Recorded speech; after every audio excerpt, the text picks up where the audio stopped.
But overall, as we said, project success depends on the criteria that you set and to be used for defining project success.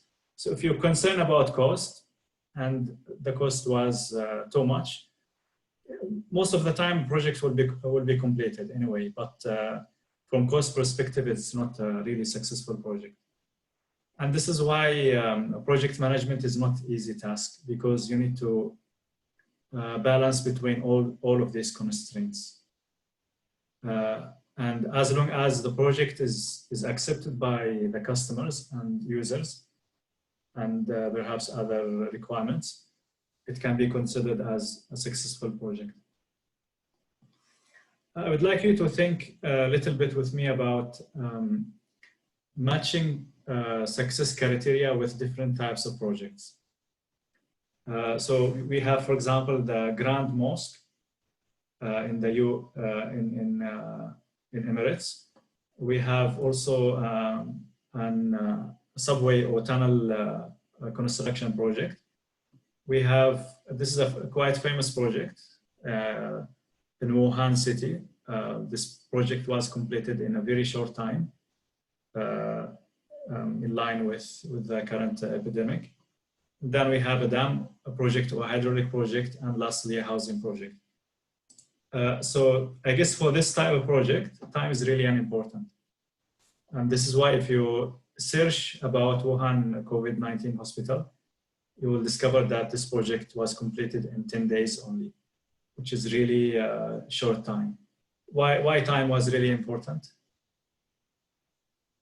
Because it depends on people's life, and the construction of such a building is really critical in order to save many lives of people and expand the capacity of hospitals. So as you can notice from here, from this example, time is really an important factor to measure whether the project is successful or not. Probably the cost was really high, but that's not really important, as long as everyone agreed that time is important. I would like you to think about the other projects. For example, the Grand Mosque. What type of, what are the criteria that are really important in order to announce this project as a successful project? Anyone wants to try? So type the criteria. So if we talk about the Grand Mosque, someone said quality, very good. Cost, quality. Any more answers? The one said cost. Why cost is important? Environment. Okay, good. What do you think? Why cost is an important measurement of success? Other added cost, architecture, environment, and quality. So if we say cost, means if the cost has exceeded, can we say that this is a successful project? When we say time, means time is really important, and project should be completed within the limited time. When we say cost, means cost is an important element, and project should be completed or should be adhered to the cost, the budgeted cost. Yeah, it said the quality, very good. So for those who said cost, why do you think cost is an important element of success?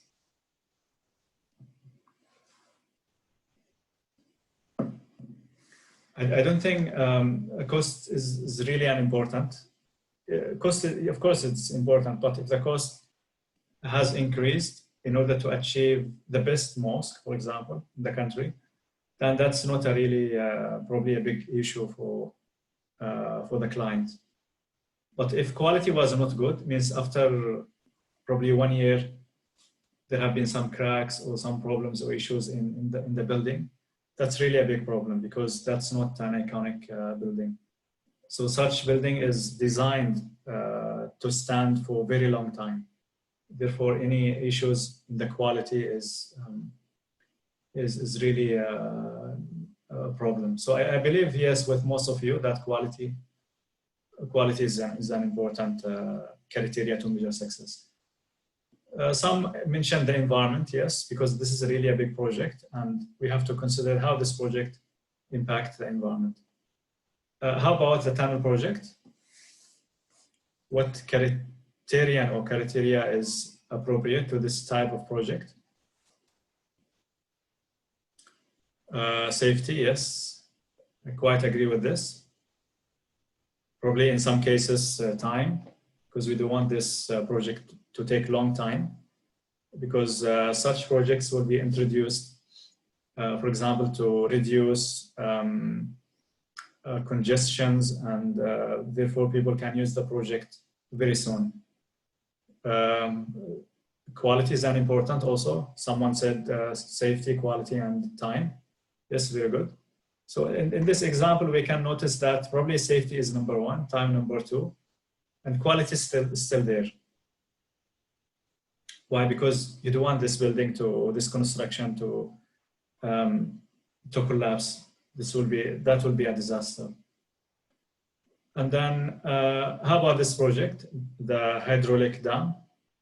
Which criterion is most important than others? Environment, yes, environment is a really important factor to be considered. Safety and environment, very good. Environment and safety. Safety, good. Okay, last project, which is a normal project, a normal housing project. So among these criteria, which criterion is the top for the normal house project? Cost.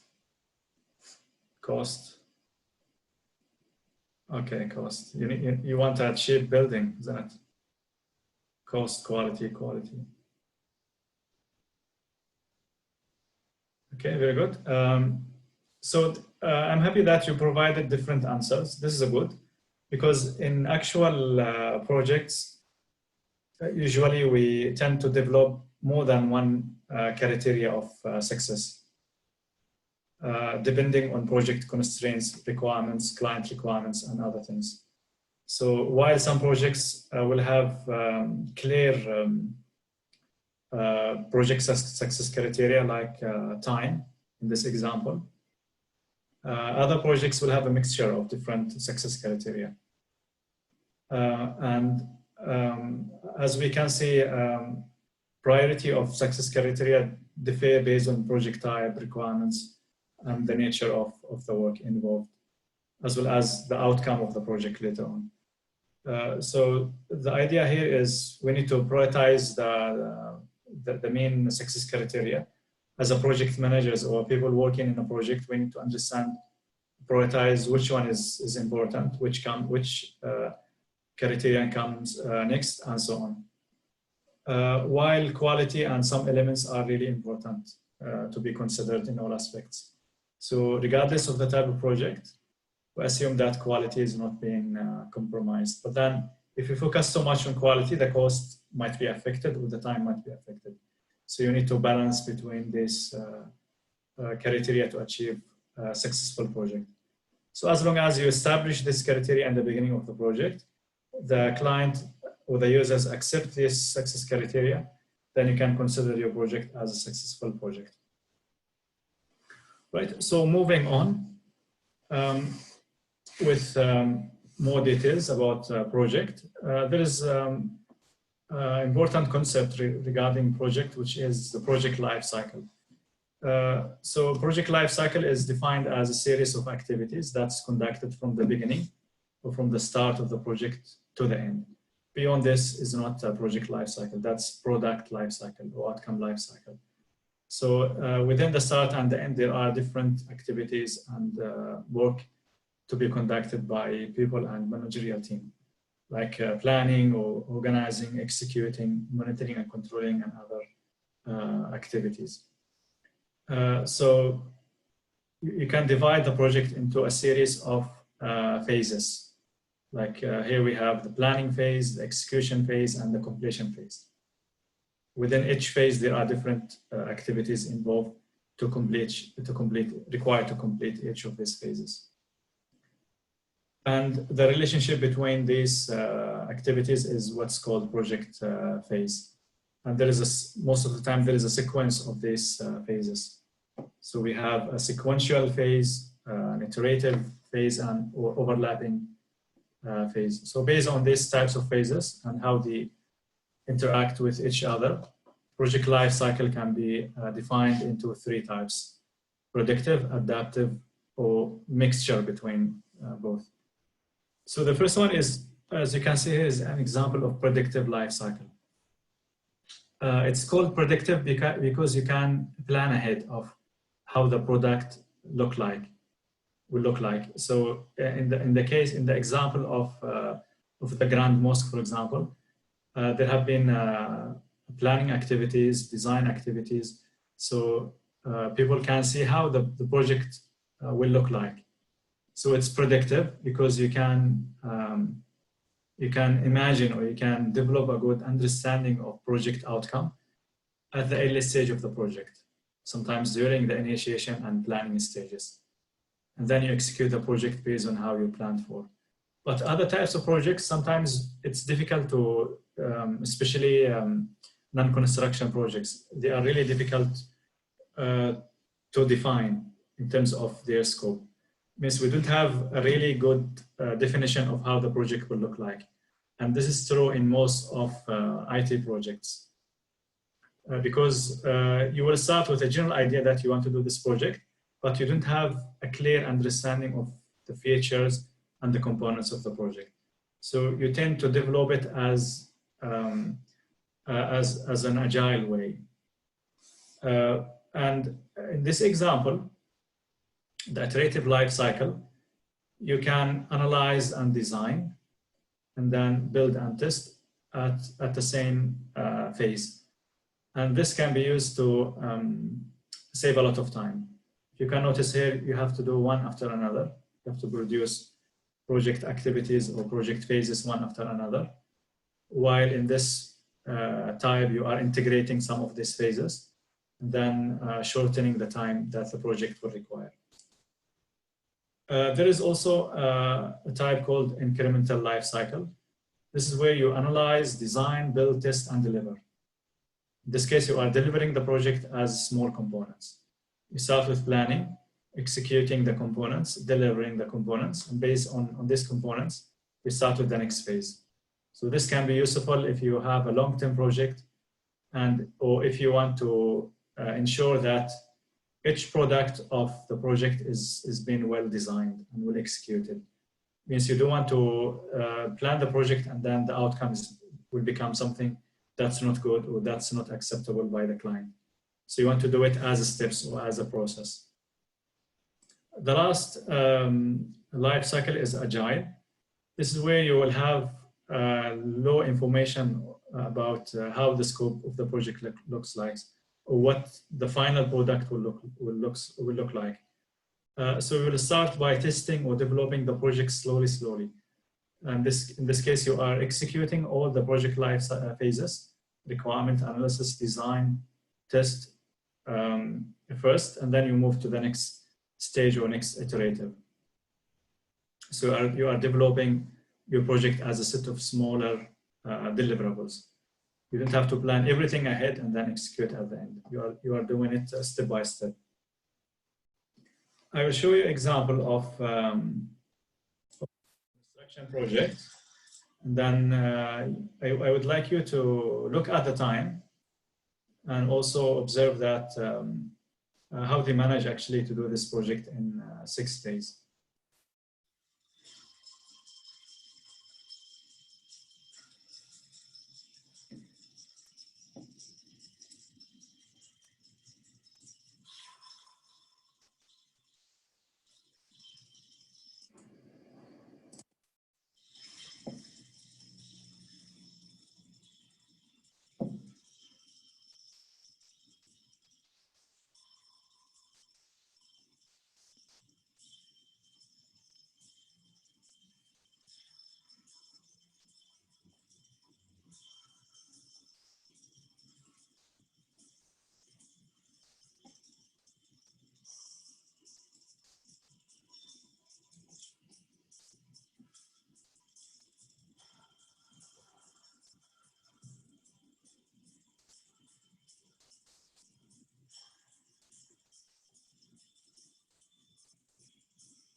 Right. So what you saw is a high-rise building, building that consists of several stories, and it was completed in 6 days only. I guess time was really critical, and it was one of the success criteria required to complete this project. But the question is how they did it. What do you think? How they managed to complete this project in 6 days? And but it's not the whole project, it's the execution phase. If you understand from the previous slides, project consists of different phases, like plan, initiation, planning, execution. So what we saw here is the execution phase of this project, which took 6 days, which is really a short time. So the question again is, how they managed to do it? What do you think? Any answers in the chat?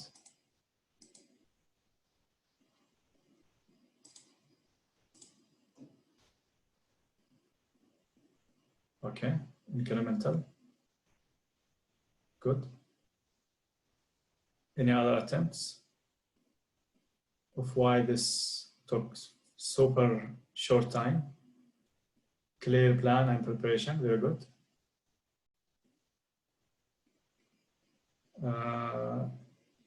Because the time was short. Okay, but yeah, how they managed to do it in this short time? How about quality? Good question, Omar.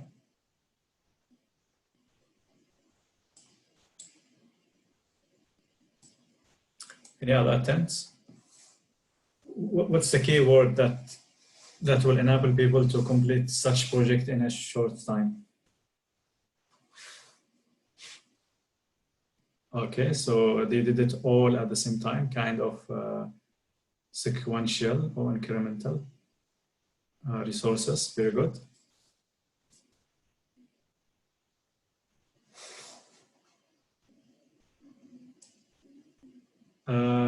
I guess there are different factors enabled the success of this project. Well organized, very good. Yeah, I like the word organized. So it reminds me of another word called management. So in a short, it's well-managed project. Well-managed in a sense that there have been a good planning. The planning stage, I assume it took much longer than 6 days, probably months, but then the execution took only 6 days. But without a good management, it would be very difficult to plan for the project very well and then execute it with less difficulties and less issues. And this is basically the main purpose of project management, is to enable projects to be executed as required. The client perhaps asked to complete this project in 6 days. So that's his request, and the management or project managerial team were able to complete this project according to this request. Another important thing is, of course, technology. Technology is an important type of elements of the building. Mostly they are off-site construction material. Means they produce somewhere else and then brought to the site and assembled in the site. This will save a lot of time. And probably is the management to advise the client to use this kind of methodology in order to be able to complete this project in this short time. I think one of the answers, which was really good, is about resources. Yes, so you need to employ a good amount of resources, machineries, money, and so on, in order to be able to complete this project on time. So if you notice at the beginning of the project, there have been so many cranes, and this means extra cost. So from a cost perspective, probably this project has more initial cost, but then time was important factor. So cost can be compromised. While quality is always uncompromised, of course. So if you work in any project, you have to consider quality as the heart of of everything else. Very good answers. So this will lead us to the next topic, which is about project management. So if you want to, if you like definitions and you like to understand what's the meaning of management, management is about organizing, coordinating of activities in accordance with certain policies and achievements, in achievement of clearly defined objectives. So you have a certain objectives, you have a surrounding policies and regulations or rules, and you want to, and you are coordinating and organizing activities in order to achieve these predefined objectives. And management has usually 5 functions: planning, organizing, staffing, controlling, and directing. So as a project manager or as a person who is interested in project management, you need to be very good at these functions. You need to be good at planning, at organizing, staffing, including motivation and other human resource functions, controlling and directing. However, the definition of project management from PMBOK is quite simple and straightforward. It's the application of project management tools and techniques to direct the use of resources to accomplish a task. Very short definition. I think it's even shorter than the definition of a project. And it seems to be quite easy if you understand the tools and techniques of project management, and if you apply them, or if you apply them to direct the resources, then you can achieve the project or the task. So project management is really important function, and it's needed in any project or for any project. As we can understood from the beginning, project management will be an important element to define project success criteria and to define project objectives. Project management will advise regarding the appropriate methodology to conduct the project. They will advise also about the life cycle of the project, whether it's agile, waterfall, or other types of life cycles that have been discussed before. Project management will help to coordinate different functions. As we understood now, project require different type of resources, functions, skills, organizations, and you need someone to coordinate between all of these functions. It will help the client to realize their the final outcome of the project. So an important role of project manager is to develop project requirement with the client. So both will have an agreement of how the product will look like. This is really important, especially at the early stage of the project. Identify problems and corrective actions, identify risks, identify certain challenges in the projects, certain technical and non-technical difficulties that are facing the project and its objectives. For example, the Opera House Sydney project faced a technical problem of how to construct the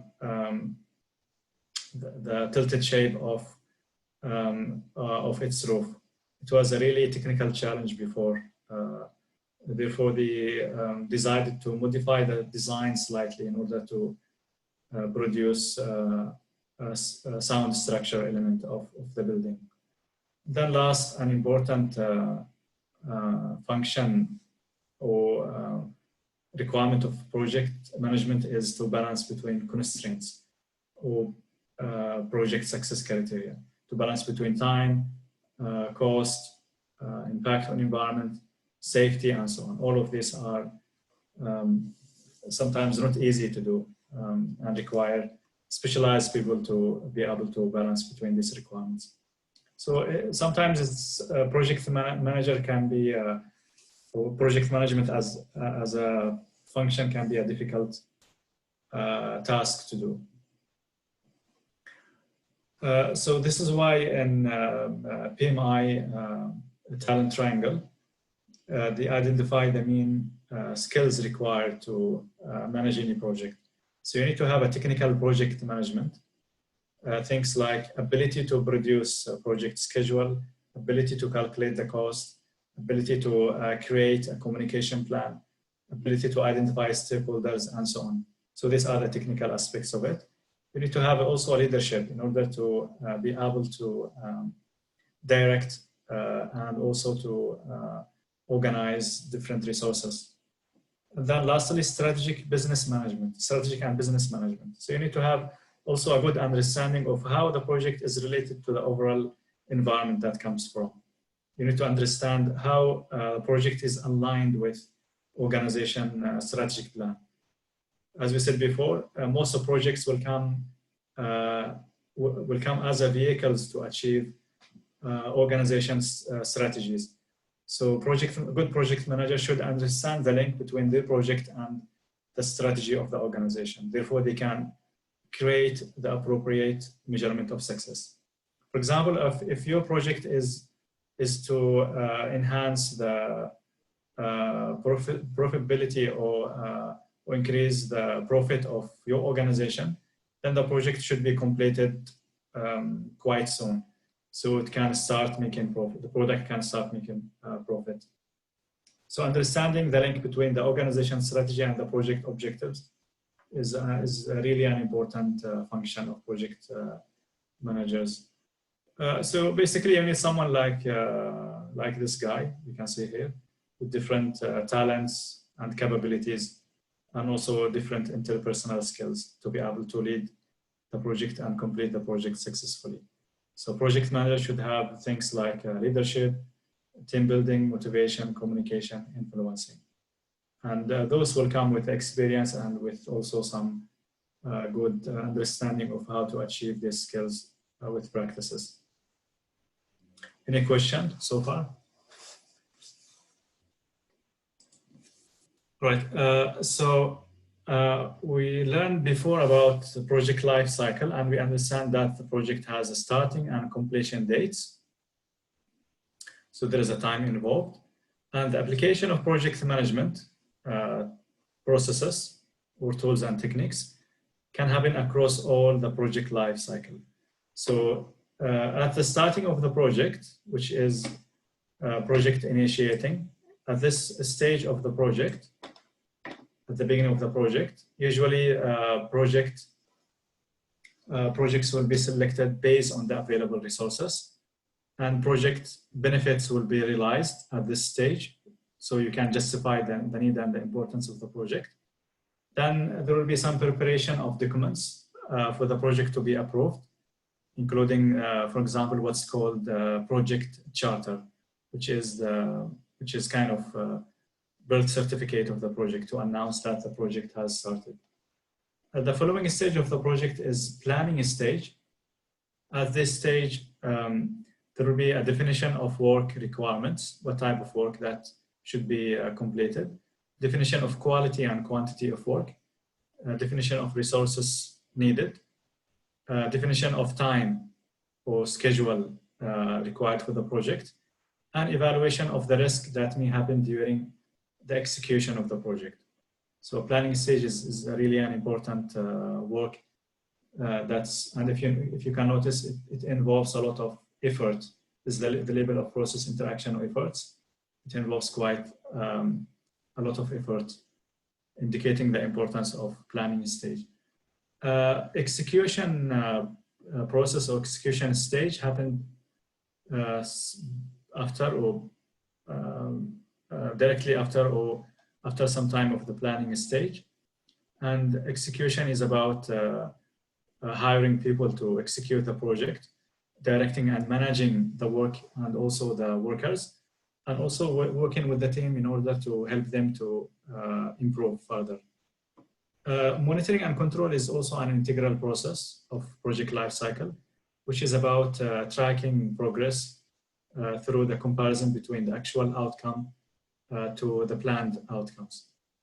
It's also about analyzing variances and impacts and making adjustments to the project if required. The last phase, which is the closure phase, is about verifying that all the work has been completed, and is about different types of closures, such as contractual closure, financial closure, and administrative closure. So within these different phases, there are different types of processes. I mean, project management processes that can be applied into each of these phases. We will learn more about these processes later on. Project management as a discipline consists of at least 10 knowledge areas, as been indicated by PMBOK. PMBOK stands for Project Management Body of Knowledge. So the body of knowledge of project management consists of at least 10 knowledge areas. So we have integration management, scope management, schedule management, cost management, quality management, resources, communication, risk, procurement, and stakeholder management. So these knowledge areas cover a good portion of important knowledge that you need to have as a project manager in order to be able to manage any project. And these knowledge areas are common to any project. So regardless of the type of project that you are conducting, whether it's a construction project or a change program or research project or other types of projects, these knowledge areas can be applied to these projects. So these knowledge areas, the 10 knowledge areas, consists of 49 processes in PMBOK. So you can look at PMBOK as a group of processes, 49 processes. And these 49 processes are distributed also across project life cycle. So at the initiation phase of the project, there are certain processes that you need to use in order to help you to initiate your project. At the planning stage, there are also a group of processes that can be applied in order to help you to plan your project. At the execution, there are other processes and so on. So each of the phases of the project have a number of processes, project management processes, and can be categorized into the 5 process groups. And this table shows the mapping of all the processes, the 49 processes, across the process groups of the phases of the project: initiation, planning, execution, monitoring and control, and closure, as well as across the 10 knowledge areas. So if you ask me, I want now to develop a schedule for my project, which process should I use? The answer is these processes. So these processes will help you to develop project schedule. So you need to plan schedule management, define activities, sequence activities, estimate activity duration, develop schedule, and control schedule. So these are the processes required all over the project life cycle to develop and control project schedule. If you want to know more about, let's say, stakeholder management, then these are the processes required. Now, if you ask me another question, which is, I have a new project and I want to start with the first thing, with the first processes. So you can use the vertical division of the processes. So you can say the first thing to do is to develop a project charter. Then the second thing to do is to identify stakeholders. What's the processes that follow after that? Probably develop project plan and so on, and then you continue. So I was talking about processes. To understand better about processes, I take this example. If you have a raw material, which can be considered as inputs, this raw material can be transferred into some output or outcome or a product using certain tools and techniques. So project management processes are being looked at the same way. You need certain inputs, like in this case, it could be documents, plans, materials, templates, and so on. Then you need certain tools like expertise, meetings, software, and so on to transfer these processes into output. So the output of the process could be a The process itself could be a deliverable in the project, could be a result, or could be the project itself. So when you implement all the project management processes to a certain project, the last process is basically the last outcome of your project. And sometimes the inputs of certain processes can be also the output of previous processes. So for example, if you estimate the duration of the activities, this process can be an input, for another subsequent activity. That's maybe a sequence between activity or develop project schedule. So we can look at project processes as a series of activities that when you execute them will help you to accomplish the whole project.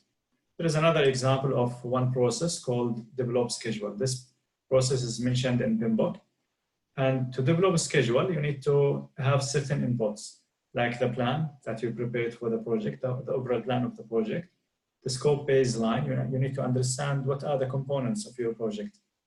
You need to understand also the activity list, which are the smaller amount of work required to complete the whole project. You need also to understand the duration, which is how long each activity will take. You need to understand the milestones. You need to understand also, you can use also the schedule network diagram, resource requirements, and other inputs. Then based on these inputs, you can use or you can apply certain tools like project management information system, for example, MS Project or Primavera software. You can also use things like resource optimization, ensuring that the amount of resource available are sufficient to complete a project, critical path method, schedule network analysis, and other tools. For example, we can use the outcome of work breakdown structure. So this is your project. It consists of different deliverables and different activities. So the activities can help us to develop the schedule and estimate activity duration and their relationship. And the outcome could be a project schedule baseline or schedule data. So this example of project schedule. So we needed to come out with this. We needed to understand what are the activities involved in the project, then how long each activity will take, and probably some milestones. So we will be able to produce a project schedule using this software as a tool. Any question? You can use this simulation tool in order to help you to anticipate how long the project will take with a certain duration and with a certain level of probability. In this example, project will take from May 2017 to probably maybe in this example, perhaps it take 1 year with 80% probability level. Any question you can ask in the chat if there is any.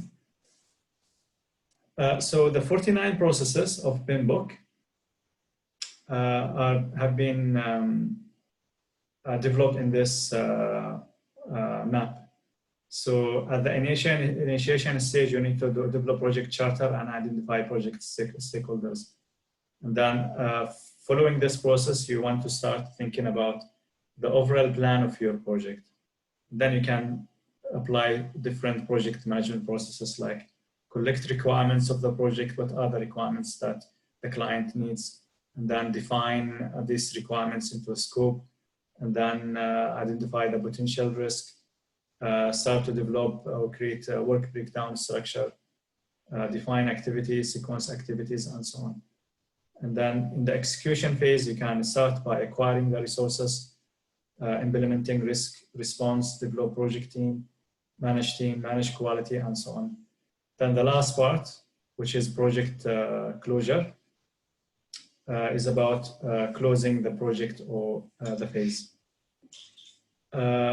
Within these different phases, monitoring and controlling is a phase of project that can happen across different other phases. And if you notice all these activities or processes, are highlighted in blue, and while some activities are highlighted in red. Activities highlighted in red means this is the core responsibility of project manager. So if you are a project manager, you need to do these activities yourself. You cannot ask someone else like project planner and so on to do these activities. So you need to develop project management plan. You need to monitor and control the work. You need to direct and manage work. You need to perform integrated change control if there is any change to the project. And then lastly, you need to close project or close the phase. So these are your core responsibilities as a project manager. This can be directed to other staff or other planners or other project management team members to perform. Right, any question you can ask in the chat if there is anything not very clear. So someone will say, we talked now much about PMBOK. Why we are talking about PMBOK? Is it the only guide in the area, or is there any other guideline available? The answer is no, it's not the only guide in the area. There are different guides and methodologies and standards available in project management. And what you can see here is the most common and well-established standard and practices of project management. However, as you can see, PMBOK is the first, perhaps is one of the first guideline in the area. First edition was issued in 1987. And the issuing organization is PMI, which is a world-recognized and one of the famous organization in project management. There are other famous guidelines like Prince2, but Prince2 is considered as a method, not as a guide. Guide means there are a certain number of processes. If you apply them, you will increase the chances of achieving a good project management and achieving project success. Method is quite general. It will explain how you manage the project in more general terms, and it's up to you to decide about what type of process is required. ISO is a standard, and it's very much similar to PMBOK, but PMBOK is more comprehensive, and it includes more processes. And there are other countries like Japan, P2M. They like to have their own guideline of project management because they do things a bit differently. So they focus on certain aspects of project management. Right, I would like to try to answer this question. So after we understood now what's the meaning of project and how to manage project, I would like you to tell me how would you like to apply project management for daily life activities, things that you do. If you are a student, how would you use the principles of project management to complete your studies successfully? Or if you do a certain business, or you are planning to open your own firm or establish your own business, how would you use project management principles to do that? So I would like to hear from you about your opinion about how would you like to use project management in your daily life activities or business. I will receive the answers in the chat. There is no specific answer, so I would like to hear from you first.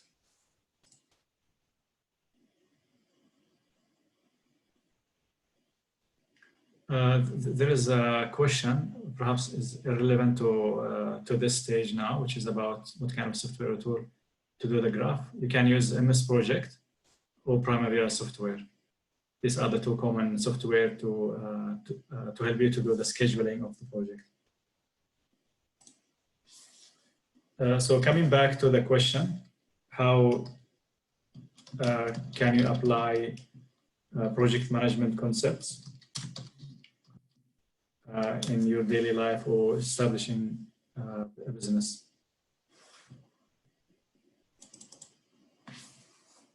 Okay, good. How would you do that? How would you apply, someone said complete my PhD successfully. How would you apply project management in order to complete the PhD successfully?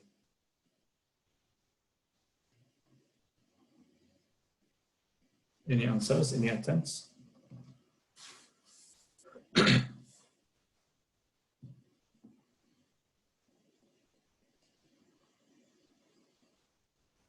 Probably a concern about quality of course, number one. Time is important. Some students, they come with a scholarship that's limited to maybe 3 years. So they have to complete the study within that limited time. So therefore, as Abdul Wahab said, plan is important. Yes, it's really important. Plan, very good. Organize. Clear targets, very good. Hidayah. Project plan. Plan and well organized, very good. Managing the time. Muhammad Zarur said, good answer, by dividing the objective into daily basis, good. So smaller activities, so it will be easier for you to manage smaller activities. And this is what happens when you develop what's called work breakdown structure. Work breakdown structure help you to divide your project into smaller activities. Therefore, you will be able to easily manage them. Good partner, yes, good. You need a good support, good motivation, perhaps. Shaima, collect resources, plans, well organized, process, feedback, achieve results, good. Following certain time, quality of study, nature of methodology, tools and techniques of analysis, literature review. Very good. If you noticed in the 49 processes of PMBOK, many processes belong to planning stage. Only 2 processes at the initiation stage, 1 process at the closure stage, and then most processes in the planning and execution and monitoring and control. So you need really to spend a good time in planning and thinking ahead of what's the outcome, how will I will achieve the outcome, what are the challenges or risks involved, what's the cost involved, what's the time and the quality requirements, how I will measure the success of my project, and so on. So a good planning will most of the time produce a good output. And if you do a good planning, you will be able to really good monitor and control your project. So if you prepare a good schedule of what activities you would do by a certain time, then you will be able to review the plan and check whether you are working according to the plan or otherwise. And therefore, you can take corrective action. For example, if you say by May, I have to finish the literature review chapter. If May comes and you haven't finished that, means there is a problem. There is a discrepancy, or there is there is a problem with alignment of what you have planned and what's been actually executed. So you need to adjust perhaps and take some corrective action to ensure that you will come back on time and complete your whole project on time. Good, good. So review the concepts that we have discussed, review also some of the processes that I have presented, and then see how you can apply these processes and these concepts to your daily life or studies or business.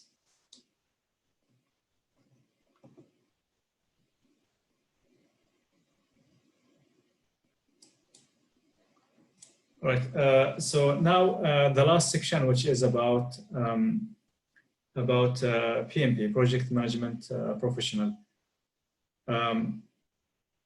So PMP is a certificate, one of the most recognized certificates or credential of project management. It's been issued to those who can show that they have experience and good education in project management. So if you implemented or managed certain projects, regardless of the industry, it could be a construction project, an IT project, a research project, and so on. if you're involved in the management of these projects, and you show also you understand to a good level what's the meaning of project management, you can basically take this certificate to show that you are well versed in this area. PMP is administered by Project Management Institute, PMI, which, as we said, it's one of the oldest and well-known institution of project management in the world. PMI also produces a good number of publications, including Project Management Journal, which is one of the top journals in the area.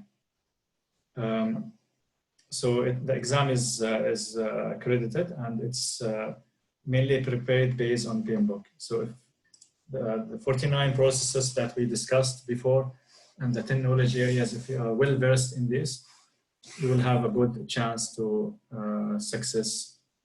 pass the exam and successfully.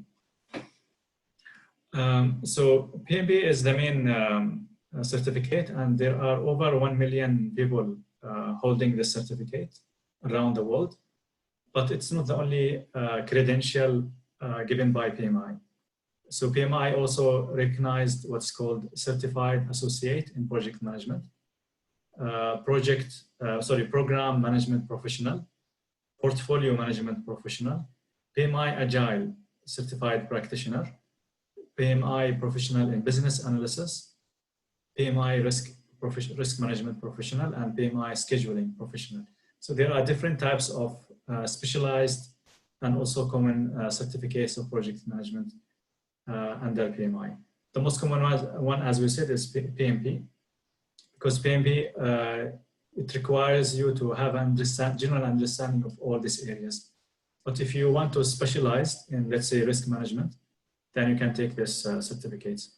If you don't have a good experience, practical experience in project management, then I advise you to try to take CIPM. CIPM doesn't require hands-on experience in project management. It requires a good understanding of project management, but not much practical experience in project management. So let's say you are completed your master's, but you didn't have experience, but you want to show that you have a good understanding of project management and PMBOK, then you can aim for the certificates. The difference between PMP and CAPM is that PMP requires practical experience. You need to actually manage projects, and then you need to have also a good understanding of project management. Then you can be eligible to take this certificate. Why credential is needed or important? So PMP is common, is one of the most global and well-recognized certificate in the world. So if you can take your PMP or CIPM and work in any organization around the world, because it's one of the most recognized certificates. So flexibility is about, if you have a good understanding about project management, technically or theoretically, sorry, you will be able to manage any type of projects. Although you need to have some experience if you want to change the industry. Let's say you are managing construction projects and then you want to manage IT projects. Theoretically, it's possible to do if you are good in project management in general, but you need to adjust your experience a little bit toward the technical aspects of each project. But the certificates will provide you with a good or more opportunities to expand your chances to get a different job. You will ensure that you have an up-to-date skills, because, for example, PMP is not a certificate that you take and then that's it. You need to get involved and work in real projects to maintain your certificates. As we will say later on, the certificate will ensure that you are actually involved in the practice, and also you are serving the community of project management. Therefore, this is a good chance that you are updated with the knowledge and skills of project management. It will help you to growth in your career. Let's say you earn PMP, then there is a good chance that you will become a project manager. Earn more. PMI conducted a survey and found that in general, people who got PMP will earn between 20 to 25 extra. As we said, it's world recognized, so we can use it in different countries. Right, so how to take the exam? If you decide and if you feel that you are eligible to take the exam, so what's the first thing that you need to do? I always recommend that you go to the main source of the information. In this case, it's PMI.org. This is your main and your final source of information if you want to check anything related to the examination. The second step is to understand the application process. I will explain this in some details. You can take the exam either you are a member or not of PMI, so you need to decide. Basically, it's the same thing. If you become a member and take the test, you have to pay a certain amount of money. If you decide not to become a member, basically you will almost pay the same amount. But being a membership, perhaps you will get some resources that will help you to do your study. Refer to what's called PMP handbook. There is a handbook that explains everything. I prepared some of these slides based on the handbook. So I will provide you after this with the GSO, with the main points that you need to focus on. But if you want to get more information, you can refer to the PMP handbook available in PMI website. Also refer to the PMP exam content outline. Exam content outline is about basically what's the exam will include. A description of the content of the exam. And this usually will be changed from time to time. It was supposed that the content will be changed this year, but then due to the current situation the world is having, the content outline has been postponed to next year. So from next year, there will be a different content outline. You need to study PMBOK very well, and then be familiar with the exam questions, how the exam questions looks like, and also to understand that it's now conducted online. Before, you need to go to physical test center in order to take and pass the exam, but currently it's available as a proctored exam. I will take you through some information in PMI regarding project management professional. So you will find that some announcement. So PMP is now online, and then you can learn more about how proctored exam is being conducted. You can apply for the exam from here. And then some general information about what's PMP. Then you can see also there are about 1 million, over 1 million PMP holders from the whole world. And then things like why PMP and how to get the PMP, the requirements. So one of the requirements is a 4-degree plus 3 years of experience in project management, plus 35 hours of project management education or training. These are the requirements.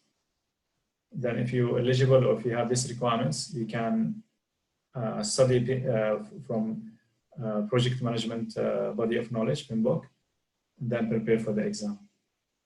If you don't have a 4 years degree, you can opt for 5 years of practical experience plus 35 hours of education. Then you will find also more information like requirements, the handbook. So if you click on the handbook, you will find all the details required related to PMP, like the exam content, the application processes, and other important information. So later I will provide you with the summary of this information. And then the exam content outline, examination content outline. So this is roughly what the exam is including. I will explain this in the next slides. So requirement is, if you have a secondary degree, you need 7,500 hours, about 3 years. About 5 years, plus PM education. PM education means you take workshops or certain degree in project management that will be considered as a requirement for this test. If you have a 4 years degree, then you need less number of hours with the same amount of education or training in project management. Price, if you are a member, of course, membership is not free. You need to pay to become a member. So after you become a member, then the price will be about $400. Non-member is $555. But a benefit of membership is you get free copy of PMBOK and access to some good materials about project management online, so you can study from these materials. To re-examine or to take the exam again, if you fail, let's say, the first exam and you want to take it again, the fee is $275 or $375 for non-members. This is all US dollars.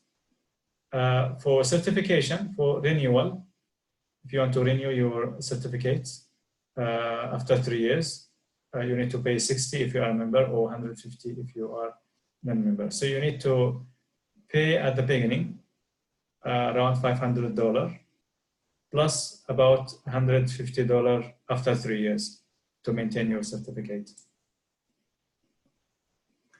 Okay, so this is about the exam and how it looks like. There are 200 exams. You need to complete them in 4 hours. So the time is really limited and you need to know the stuff very well in order to be able to complete the 200 questions in 4 hours. All the questions are multiple choice. So there is a question or scenario and then there are 4 choices and you need to choose one of the 4 choices. Format is online available now, or before it was center-based or paper-based. Language of the test is English with aids in different languages, including Arabic, Chinese, and other languages. Means you will get the question plus a translation of the question. Okay, so to maintain your PMB, it's not a certificate for life. It has an expiry date. Usually it's 3 years. But in order to maintain or in order to renew your certificate, you need to maintain it through what's called professional development units, PDUs. You need to collect 60 PDUs in order to be eligible to renew your certificate. I will explain later on how you will renew your certificate. So the 35 hours, these are the accepted training providers. So if you attended this workshop, this can be considered as 2 hours of training in project management. So it's accepted because it's here stated that it's quite open. So you can go with the registered education providers. Those are recognized providers by PMI, centers, education centers by PMI recognized, but usually those are quite expensive. You can attend any activities or workshops or programs by PMI chapters. For example, there is a PMI chapter in Kuala Lumpur, which I used to attend most of their activities. And in Sydney, there is also a PMI chapter. It's like a branch of PMI. So the activities or the seminars or the workshops conducted by these chapters are recognized and it can be considered for education and also for renewing your certificate. Training companies or consultants, example training schools, distance learning companies, university or college academic continuing education programs. Not accepted BMI chapter meetings. So if you attended a meeting, that's not accepted as education. If you self-learning, self-directed learning is also not accepted. So you need to attend this kind of workshops, seminar, and this is really important. And this is how you will expose to different information and knowledge, and you get to know what's currently practiced in project management. And I found this really important in order to be up to date with the requirement and the skills of project management. Application process, you need to submit an application. And once you start the application, you have 3 months to complete it. It's not very big, very complex, but it takes some time because there are many details you need to fill out. After 5 years, after 5 days of your submission of the application, after 5 days, the application will be reviewed by PMI. And then in some cases, they will take your application for audit. Means let's say that you claim that you have maybe 3 years of experience in project management. They will ask you to provide all the evidence, and you have 3 months or 90 days to submit all the evidence of the requirements. Then you, if you went with the audit, if not, then you will be asked to make the payment. And the following process will be to schedule for the exam. Then you decide on a particular time to take the exam, and then take the exam. Exam will take only 4 hours. There is a question: is online training by platform like Coursera or edX accepted? I guess this is kind of self-directed learning. Probably is not accepted as long as it's conducted by a certain organization or certain trainer. And it could be accepted if we consider that there is someone who is giving you the material and provide you the chance to ask and get a feedback regarding the training materials. So unless it's not a self-directed learning, then it should be accepted. Right, so about the exam in general, the exams, for me, they are well prepared. They are not easy, they are quite difficult. And they reflect actually, they will really test your understanding and your practical experience in project management. So you need to be really well prepared, and you need to have the experience in order to pass the exam. And they have been validated and prepared by certain processes, such as ISO standard, and also through what's called psychometric analysis.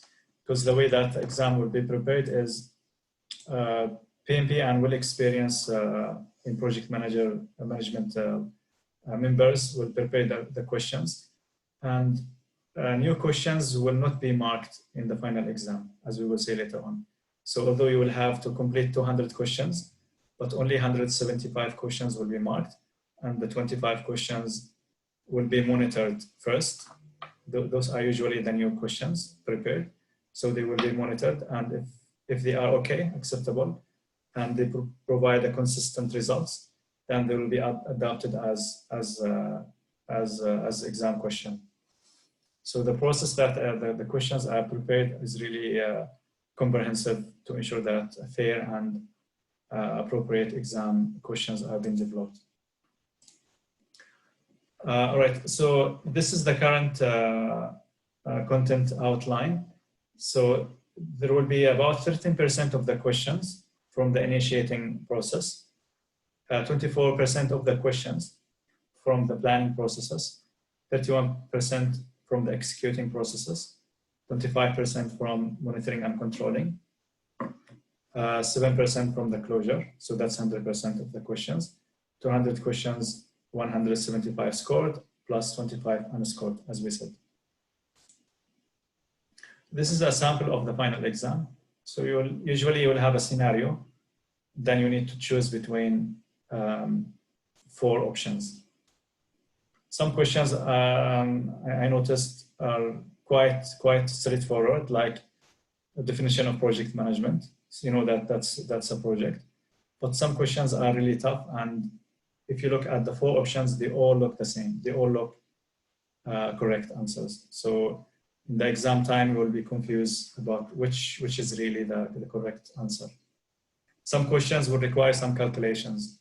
So you need to prepare yourself and practice some of the calculations of project management processes, such as end value and other processes. Right. So after you pass the exam, you need to your name will appear in what's called online certification registry. You will get a hard copy of the certificate, but also your name will appear in this registry. So you can check whether your name appear or not after you take the exam and pass it. And you need to maintain your certificate every 3 years. So I just did mine in last February, and the certificate is still on until 2023, as I said before. So how to maintain? You need to earn 60 BDUs, as I said before, in 3 years. And you need to, these BDUs should cover different aspects of training. So you need to undertake training in technical aspects, in leadership aspects, in strategic aspects. And you need, the way that you can get BDUs is either through education, means you attend a workshop or a meeting, or sorry, not meeting, a discussion, perhaps also through attending such a workshop that we are conducting now, or giving back to the profession, means you really practice or participate in project management. So if you're practicing project management, you can claim up to 8 BDUs only per 3 years. You can create a content, like you write an article or give your opinion, give a presentation on project management, share knowledge, and do a volunteer work. So I guess I volunteer today to help you to understand more, some information about project management. Perhaps I'm eligible to do BDUs points, because each point represent 1 hour. Through education like course or training, as we said, meetings, online or digital media, reading, if you read some articles or some books on project management, you can claim that's education. Informal learning like lunch and learn 1 hour. So some companies will do this kind of informal training. So it can be considered. So it's a bit flexible, as you can see, and it's not difficult to earn the 60 points required. Right? How to pass the exam from the first attempt? This is my experience. This is what I did, and I passed the exam from the first attempt because I didn't have the time to do it again, and I didn't have the money also to do it again. So I decided that I want to pass it from the first time. What I did is always refer to the original source of the information. There are so many materials online. There are so many books about how to pass PMP or other certificates. But my advice is always refer to the original source of the information. So you can get the latest updates, and also you get the accurate and correct and full information. So therefore you need to review PMBOK guide. This will be your main reference. And I advise that you need to read it throughout, and you need to review every single page of it. So you need to spend at least 80 to 90% of your time preparation in reading PMBOK guide. So again, as I said, if you are a member, you will get a free soft copy of this book. It's quite a thick book actually, but you can read it all if you have the potential and the desire to, and the challenge to do it. What I did when I read the book is I started from the last page, which was about definition of terms. So I read the definition of the terms first, so I will have a better understanding of all the terms and what exactly each term means. For example, work breakdown structure has a certain definition. I want to understand what's work breakdown structure means, and this will be provided in the term of the definition of terms. Then I studied the PMBOK based on process groups. I didn't study based on knowledge areas. Means I didn't study, for example, time management, then cost management, and so on. I studied from initiating, planning, executing, and so on. This will help you to really understand the connection between different processes and imagine how this process can be applied in actual projects. If you need more information, you can refer also to the same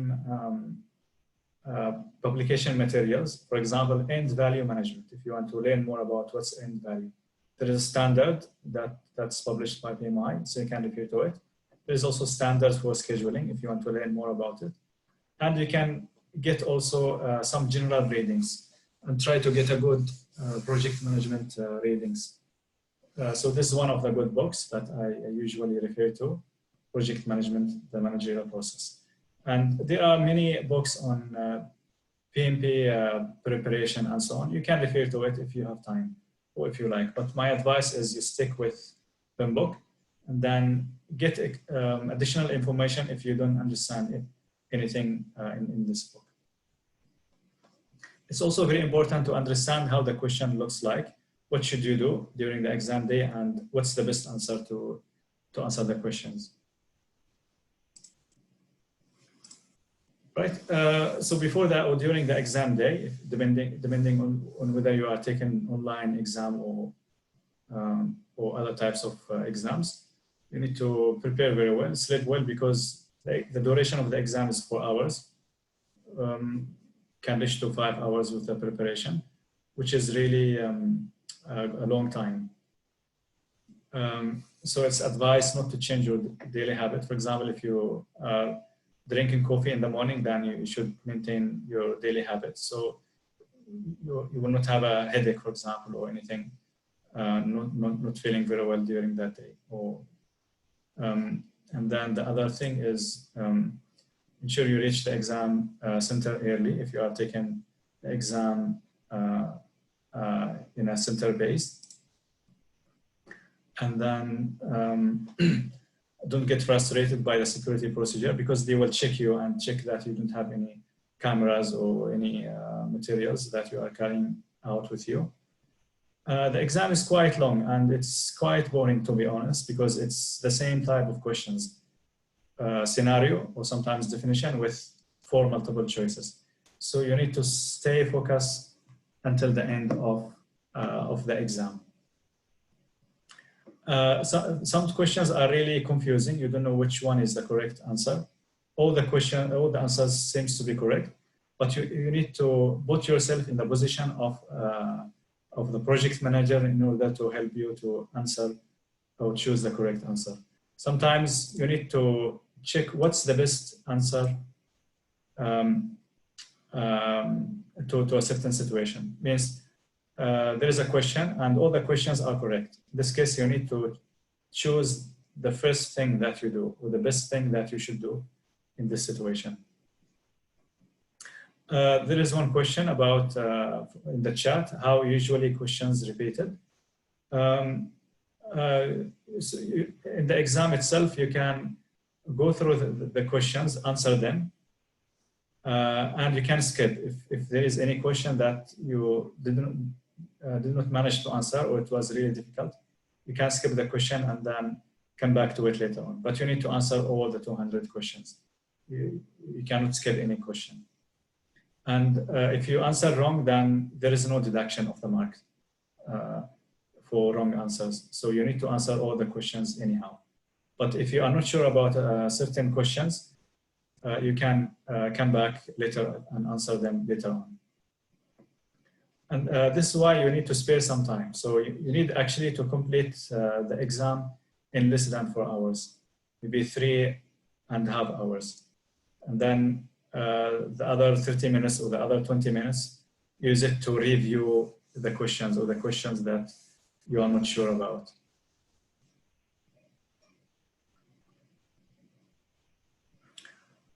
Do usually the questions come? Actually, this is difficult to answer. Nobody knows because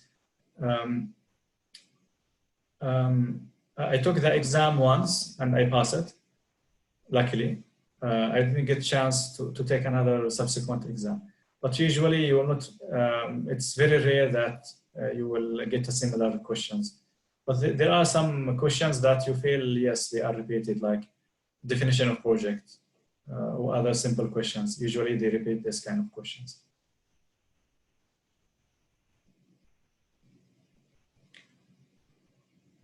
So the advice for Shaima about the 4 hour long is stay focused. This is how you will success and pass the exam, and you can celebrate it at the end.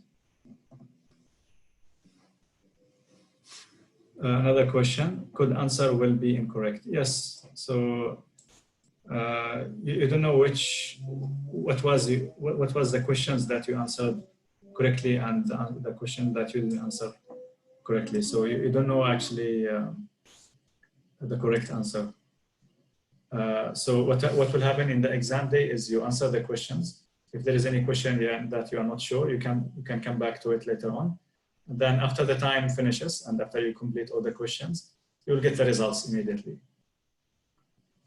So you get the result whether you are passed or failed the exam. But you will not be told what are the questions that you didn't do well and so on. What you will get in the detailed result is which area was not very good. For example, initiation was not very good. You didn't answer most of the questions correct. Therefore, you get an understanding of, yes, I need to improve myself in the initiation area of processes. Any more questions?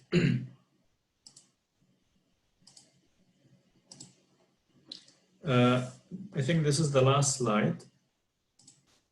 If you have more questions, I will be happy to answer them.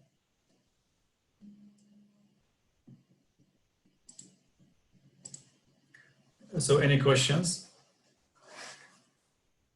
Okay, I think we managed to do it on time, exactly 2 hours. So this is a success from time perspective. I'd like to receive any questions from you or any feedback. Any question in general about the exam, about project management or anything. The idea is you need to, about the sleeping before the exam is, the idea is you need to take very good rest. And it's advised not to study anything before the exam. Means you take very good rest, therefore you will have a full energy and be ready for the exam. Because it's 4 hours long. So you need to be full aware and prepare very well. Right, so this is where we are teaching our program, project management, Master of Project Management. So if you are interested to study project management, of course you can join us. This is a really unique program. It's designed to accommodate different people from different backgrounds, construction, engineering, IT, or also other backgrounds.